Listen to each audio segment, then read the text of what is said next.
Hello everyone, welcome back to the channel. So if your Xfinity Xfi ports are not connecting or showing offline in the application, don't worry, this is a common issue and I'm going to show you how you can fix it step by step. So first of all, you need to understand the main problems. Ports usually fail to connect because of placement or setup issues or weak signal from the gateway. So in order to fix it, first of all, you need to make sure that your port is not too far from the router.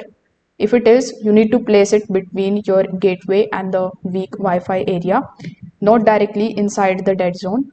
Also, you need to plug it directly into the wall socket and avoid any extension boards for it. Now, even after doing this, the issue still persists.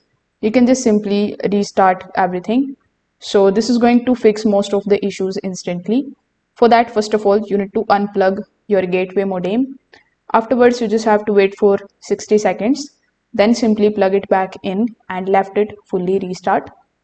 Once this is done, simply unplug your port and plug it back in. Now you need to open your Xfinity application. Afterwards, you need to go to the option of devices. So when you are inside devices, if the port shows offline, you need to remove it and set it up again. Then follow the steps to reconnect it to your network. Now make sure that your network is using the default Xfinity settings. The custom changes like separate networks or unusual settings can also cause the connection related problems. So you can try these easy fixes and see everything is working correctly again. If this video helped you out, make sure that you like this video and subscribe to the channel. Thanks for watching.